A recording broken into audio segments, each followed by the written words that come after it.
Bonjour chers étudiants, j'espère que vous allez tous bien. Aujourd'hui, nous allons parler de l'introduction et de la conclusion, ok? C'est-à-dire introduire et conclure l'exposé d'un texte, ok? Comment introduire et comment conclure l'exposé d'un texte. Nos objectifs sont les suivants, ok? Ce cours propose de faire la lumière sur les étapes à suivre afin de réussir l'introduction et la conclusion d'un exposé inspiré d'un texte littéraire. Plan du cours, les parties de l'introduction, exercice, conclusion, quelques formules pour conclure. So in this chapter, we are going to talk about different parts of the introduction, followed by an exercise, then you also do a conclusion, then quelques formules pour conclure, some expressions to conclude. Introduction. En introduction de l'exposé, vous devez 1. Préciser la source du texte, indiquer le thème du texte, définir la problématique et annoncer le plan de son exposé. Voilà la source.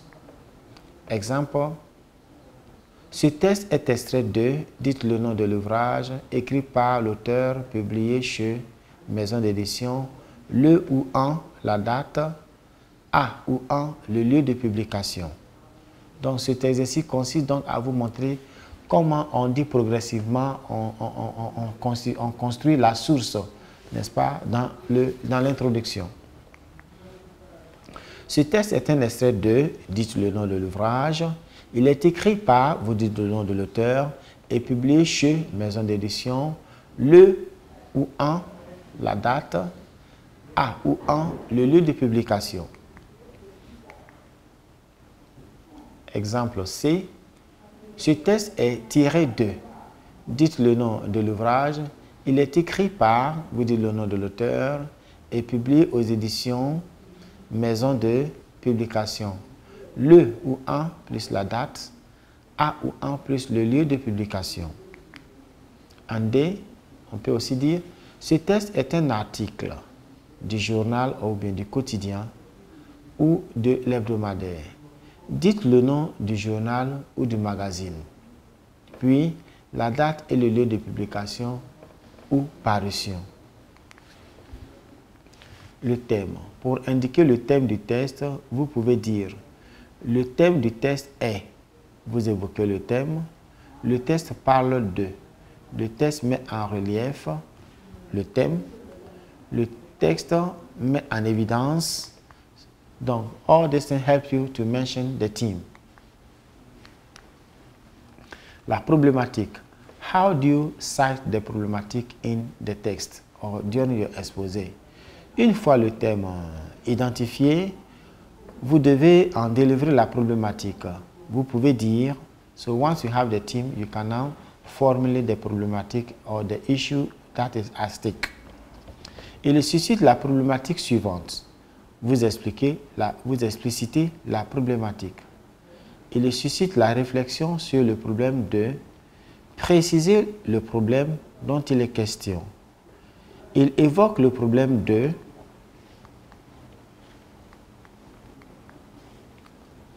annonce du plan. Annonce du plan de l'exposé. Tout d'abord, je commencerai à, pour commencer, je vais parler de. Dans un premier temps, je m'intéresserai à, ou bien je vais parler de. So, the different, in character, the different ways by which you have to announce the plan. You have to do the announce the plan, okay? Meaning you have to indicate the step by which you are going to do your presentation. Ensuite, je parlerai de, puis j'envisagerai, je présenterai. Enfin, j'analyserai ou j'étudierai. Enfin, je vais analyser. Enfin, je vais étudier. So you have done it in separate. Now, let's choose one from each of this color to make our annonce du plan. Tout d'abord, je m'intéresserai à, ensuite je parlerai de, enfin j'analyserai ou j'étudierai. Have you seen it? So that's how it goes. Pour commencer, je vais parler de, ok?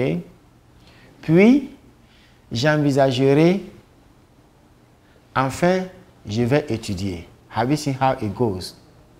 So check it, and this is a guide to guide you as to how to do the annonce du plan. For some people, it's a very difficult thing, but with these examples, I think it will be easier now. Exercice 2.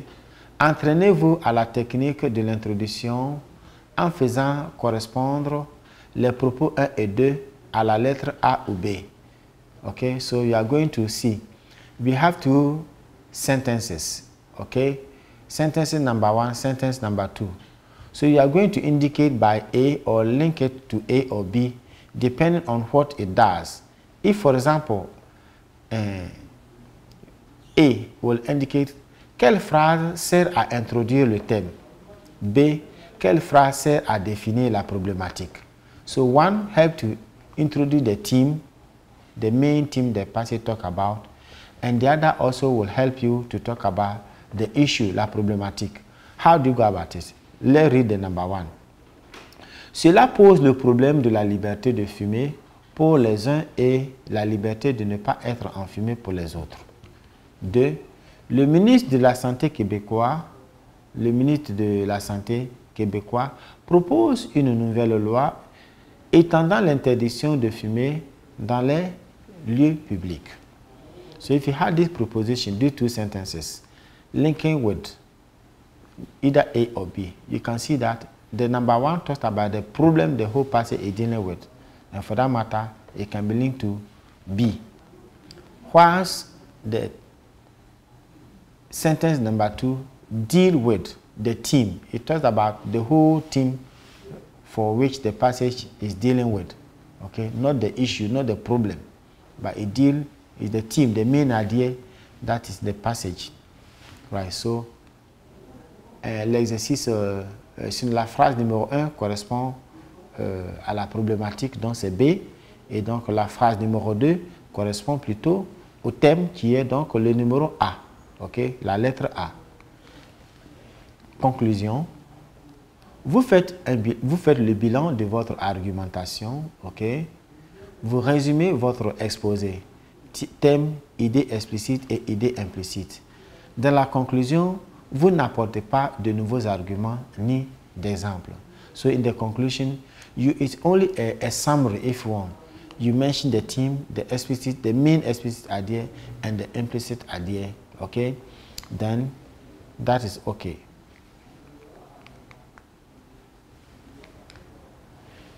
Quelques formules pour conclure. Okay, how do you conclude? Here are a few expressions that enable you to conclude. En conclusion, pour conclure, finalement, enfin. On peut en conclure que, pour terminer, retenons que. Pour clore mon exposé, notons que. Merci et au revoir. Thank you and goodbye.